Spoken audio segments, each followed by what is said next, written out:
chapter 38, The Bucking Bookmobile, chapter 38. And remember the book lady's name is Mrs. Buckmuller. So that's why they call it her Bucking Bookmobile. Just a play on her name. That's silly. Piece of cake, Zoe whispers to me. She brushes her palms together. I swallow a little harder than usual. We've done it. We've secretly planted my questions inside the periodicals. It was easy because Mrs. Buckmuller sent us off to gather the magazines on our own. Today, we heft the loaded bins for Blue River onto Mrs. Buckmuller's rolling cart. Oh dear, oh lordy, I could not have done this today without you, Mrs. Buckmuller said. Thank you, Perry. Thank you, Zoe. You both have such wonderful young knees. Zoe and I steer the car towards the elevator. Mrs. Buckmuller, leads, hiking one leg along as she goes. I catch just a glimpse of her knee brace. It looks like part of a bike frame or a lawn chair. It must be hard to have such a piece of equipment on you all the time. Mrs. B sighed. I hope I won't need my bionics forever. She mops a little sweat from her forehead. Mrs. Buckmuller, I said, can you drive? I mean, with your bad knee? Oh, yes, she said. That's when I forget all about it. I love to drive. It's the grunt work that's so difficult. I'm exquisitely grateful to have you two along today. Sounded a little funny the way she said it, and Zoe gave me a squished fake look, but we are along, I suppose. We pushed the cart into the library elevator. Zoe and I suck in our bellies and scoot the cart close to us to make room for Mrs. Buckmuller. She pulls her bionic knee inside. The door closes. It's loud and jiggly ride down. The cart wobbles, and so do we. Zoe Samuels is laughing out loud. We are bending a lot of rules this afternoon. For one thing, the old chugging elevator is for library employees only. So says a faded paper sign on the inside of the back wall. Second, we are not supposed to walk out of the library until 5 p.m. when a parent or guardian signs us out. Yet, here we go to load the bookmobile. Finally, that big bit of sneaking we did is on my mind. But just a page of questions and a few notes, like the one I scribbled to Mr.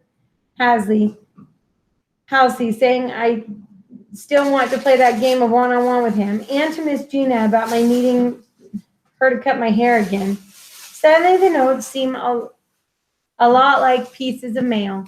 All the mail that come into Blue River gets opened and checked before the reses get it. Oops, another bent rule. Outside, the cart bangs over every crack in the sidewalk, and we have to steady the bins. Just head for the truck, Mrs. Buckmuller calls calmly. That's fine until the sidewalk slopes. Suddenly, the book cart is heavier. It rolls faster. We're heading for the parking space that marks with a sign that says loading zone. We're heading straight for the bookmobile.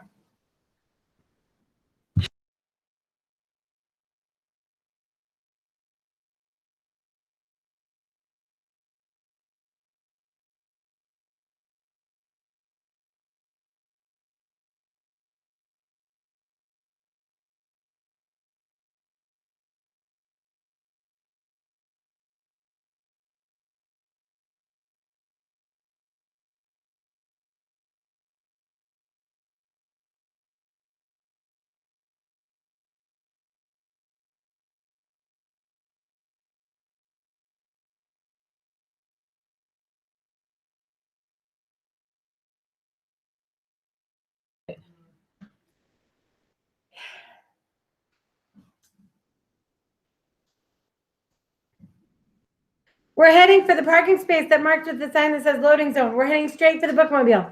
Zoe and I look at each other with wide eyes. We grunt, we grip, but we can't hold the cart back. Let it go, calls Mrs. Buckmuller. We do. We can't help it. The cart thumps into the back bumper of the bucking bookmobile. It's a miracle the bins don't go flying. Oops, says Zoe. She looks at me with a serious sideways eyes. That's how it's done, Mrs. Buckmuller said. That's what all the rubber is for. I see that the bumper has been padded with strips of old tires. The bookmobile is an old ragtag mail truck that somebody painted blue and missed a few spots. Mrs. Buckmiller says, now then, the next part has to be done properly. You must secure all bins to the wall with the scraps. She coaches us. Hitch them in. That's right. Now tug each one to double check. Perfection. Now pull the cart in behind you and secure it to the floor with the floor ties so it won't roll. Can't have that, especially with you two in the back. Zoe scrunches her face at me. I scrunch back. We must be thinking the same thing. The book cart won't roll unless the truck is rolling. We'll be long out of there by then. Pulling it in behind us seems wrong. It's tight back here in cargo. We're going to have to climb out through the front cab. Still, we do what Mrs. Buckmiller asks. She rolls down the door at the back and we hear it latch. I look at Zoe. She looks at me. We are blank as can be. The truck wobbles. A spring squeaks. Up front, Mrs. Buckmiller is scooching herself into the driver's seat. She pulls her bag, laid it in, and turns backwards to speak to us again. There you go, right there against the wall. She points up with her flapping hand. You have to pull them down. Pull them down? Yeah, they're called jump seats. Funny name. Couldn't tell you the etymology there, she says. Zoe sees it. She pulls. A little seat unfolds from the wall. She looks at me, her mouth a big O. She turns, sits back like a duck, and settles onto the square little cushion. I look behind me, and sure enough, I find my seat in the wall. I sit right across from Zoe Samuels. Buckle up, Mrs. Buckmiller calls back. We dig in to find our seatbelts. We click and tighten the straps. Zoe still looks surprised, and I figure I do too. She calls up front, we're in. All aboard, Mrs. B hoots. The truck starts up with a few shakes and knocks. I lean forward in the tiny space behind the cab and whisper to Zoe, I think we're going to Blue River. She wiggles and makes her feet do tiny stamping motions on the floor of her truck. I'm sure I'm matching Zoe's totally goofy grin. Mrs. Buckmiller shifts. The truck bucks through the gears. Soon we're on the road to the biggest thing you'll find in teeny tiny Surprise, Nebraska. Better sit up, girl. I'm a little too sleepy. Chapter 39, On the Inside with Zoe. When we reach Blue River, Zoe and I are on a mission. We jump out of our seats in a flash, unstrapping the book bins and loading them back inside the cart. We're going inside Blue River, aren't we, Zoe says. Sure seems like it. But will they really let me? Am I allowed, she asks. I think so. You're a volunteer. By the time Mrs. B and her bionic knee make it around to raise the rear door, we have the cart ready. She sees it and says, oh, Lordy, amazing. Come on, let's roll. With just a little more luck and good timing on this crazy rule-bending day, I might get to see Mom. I might even get to introduce her to Zoe Samuels. We roll up to the great glass doors. Zoe looks to me for what comes next.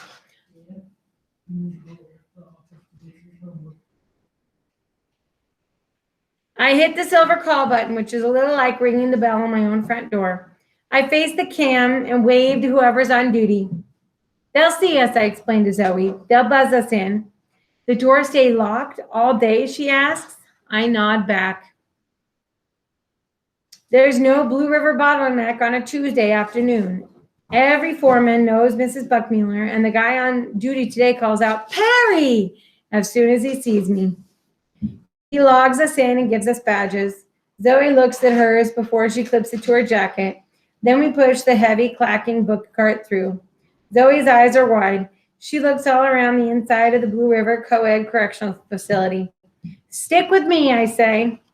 I want to show her everything that I've ever told her about the place.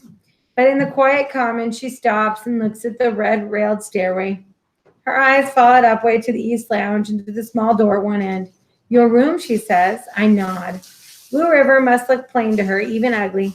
But I love the feeling that this is the place that I know. Zoe Samuels is in my house. We set to filling the pleasure reading stacks. Few residents come in through the commons because this is an in-between time. But I know how Blue River works.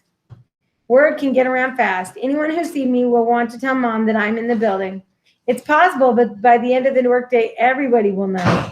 I am a mouse in the house. That's what they say when a kid comes to visit. With Mrs. B directing Zoe and I emptying the carts quickly, we give each other sly eyes as we shelve the periodicals. Can you believe it, Perry? Zoe whispers as she hands me an issue of Sports Illustrated. You could have delivered the interview questions yourself. What a twist, I say quietly and barely let my lips move.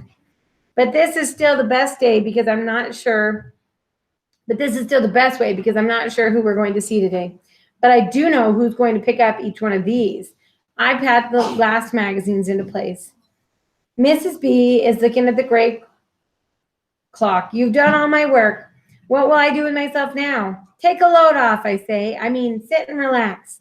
I push a chair over for her. I accept, she says. I'll gladly rest this bad old knee. The residents can do a little self-checkout today.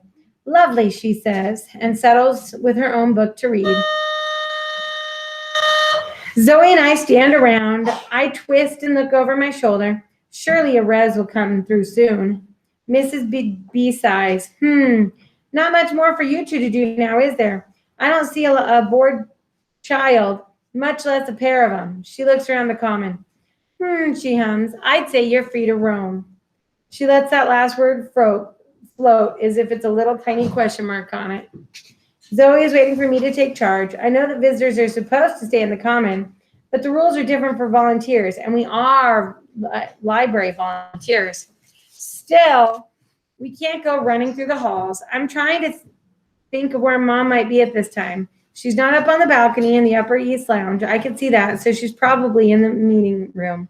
Suddenly, I hear the laundry bin, the muffled sound the wheels make when the thin carpets on the block in the block corridors. It's coming.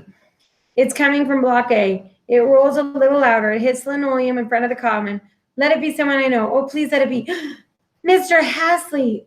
Halsey, I call to him, then I cover my mouth. I wave my arms in the air. He sees me. His eyes and mouth open wide. I hesitate. I glance at the foreman who's studying the clipboard, probably doing a count. I look at Mrs. B and she's looking back at me. She has sly eyes now too. She hums. Then her humming turns into words. You know what time the truck leaves, and you know where I am if you want me. Mrs. B adjusts her glasses and opens the book on her lap. She tucks her chin to read. I grab Zoe's arm and we head for Mr. Hassey, who's egging us towards him with hand circles. We reach him and he pushes the laundry bin to one side. Perry! He catches me in a messed up cross between a high five and a sidearm hug, but it doesn't matter. Well, darn, didn't my day just get brighter? He laughs. Mine too, I said. This is Zoe, I tell him. She's my best friend on the outside. I'm talking fast. I can't help it. Double bright this day. He gives Zoe a wide smile. Hi, she says. She smiled, but she ducks her chin and looks shy. We brought you a new Sports Illustrated. She pokes her thumb back towards the stacks and manages to add, don't miss it. Love that, he says. Mr. Halsey, do you know where Mom is? I'm low talking. Sure I do. He looks left and looks right. I'll take you to her. He cranes down to look at the foreman, who's still busy. It's not like you and I haven't done this before, he tells me.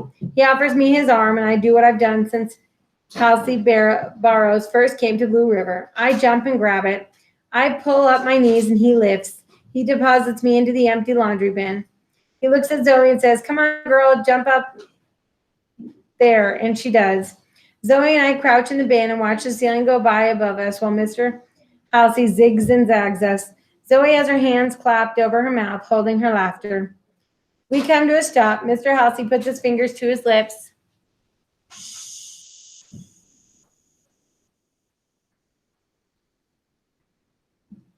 Zoe and I stay low. We're just outside the main meeting room. I hear Mom's voice. So continue making deposits and build up that bank account. You'll be better for it when you're released. Mr. Halsey knocks on the door.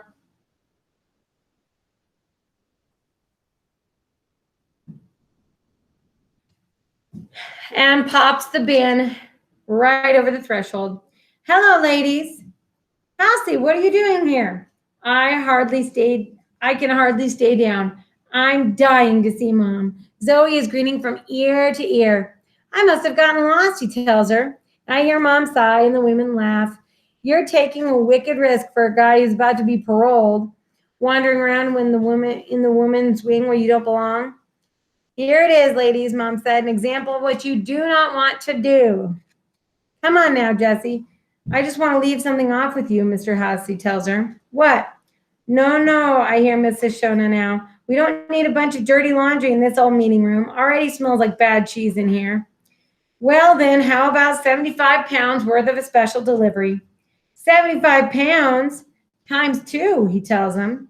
I pop up and stand tall in the bin. Mom's jaw drops. The women gasp. Perry, oh, Perry, how did you get here? Mom is on her feet. We came on the Bucking Bookmobile, I said. You're kidding. What do you mean we? Zoe Samuels shows herself. Oh, look, a little girl. Mrs. DeCoco claps her hands at the sight of Joey. 75 pounds times two. Oh, Hasley. Get them both out of those old bins, she ordered. Hasley laughs and lifts us out the same way he put us in. I make a beeline for Mom, and she wraps me in a hug. You're here, she cries.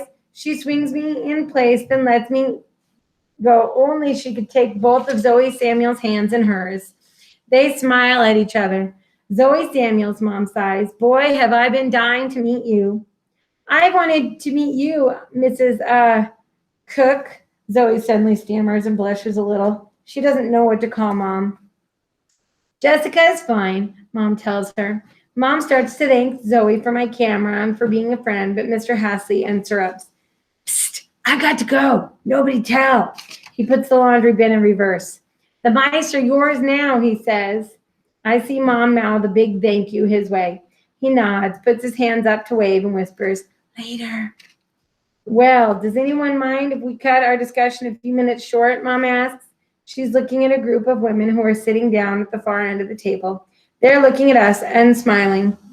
Is everyone okay with free chat time, Mom asks. Finally, one calls out, yeah, we don't care. They start their own conversation. Mrs. DeCoco reaches for Zoe. Here, right here, honey. Come sit beside me. I'm Callie DeCoco, but you can call me whatever sweet thing you want. Now you're the same age as Perry. I have 2 granddaughters. I sit on the skinny arm of Mom's chair and feel tall as a king in his court. Zoe sits with Mrs. DeCoco. We tell about being library volunteers and stuffing the magazines with a few interview questions for my Blue River stories. And after all that, we ended up with a surprise ride to Surprise. Zoe tells Mrs. DeCoco, we put up a copy of Modern Gardener in the stacks, especially for you, she said, so make sure you see it. I will, Mrs. DeCoco glows, and I'll look through it very carefully, she whispers and winks. Perry, you already know you can tell my story. I'll tell you mine, I will, says Shoshona. She's being loud, but Miss Gina is very quiet. She keeps her eyes down. I know she doesn't want to tell her Blue River story. That's okay by me. I won't ask. Shoshona says, put those questions in a copy of Glamour, please, Perry. She pokes her pointer finger at me. She catches herself and curls it back at her into a fist. Please, she says. Already done, I told her. Part of me wishes I had my notebook and camera with me now, but Zoe and I left our things back at the David City Public Library. I look at Zoe sitting with the women who are my family. I lean into Mom and I say, I can't believe I'm at Blue River today. We know I'm not here for long. We start to talk back and forth. We barely come up for air. This is how it goes ever since I had to move out. I remind Mom that it's her story I want most of all. Can we do it on Saturday, I ask? Saturday, she says with a nod. Miss Gina braids Zoe's hair all the way around her head in a circle. So if you get them, tuck flowers into the weave. Miss Gina blinks her dark eyes at Zoe. It's easy. Zoe pats the braid lightly with her fingers. Wow, it feels so perfect. Gina's good. That won't come apart on you, little girl, Shoshona says. Don't say little girl. Her name is Zoe, Mrs. DeCoco said. Okay, Zoe, sheesh. Softly, Miss Gina says, you can sleep in that braid tonight and wear it to school in the morning. I make them so they can hold.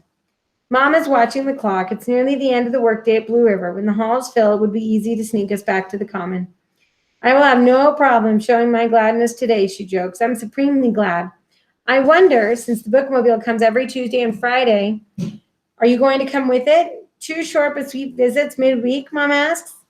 I'd beg if it would make it happen. We could meet down on the common if the temp would just make a change to my meeting schedule. The temp, I asked? Temporary warden, Shoshona blurts. That's what Foreman Joe is now, just while Warren Daugherty is suspended. Suspended? Shoshona looks at Mom. Mom looks at Shoshona. Shoshona says, whoops. Suddenly, I understand how much trouble the warden really is in. All right, that's the end of chapter 39. We are getting there. Yes, sir. How many chapters are there? Well, we're about halfway through, so yeah, this is about my guess. Chapter 83. 83, it looks like, or yeah, 83.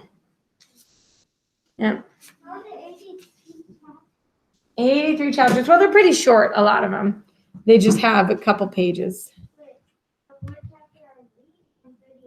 We just finished 39, so our chapter next time will be 40.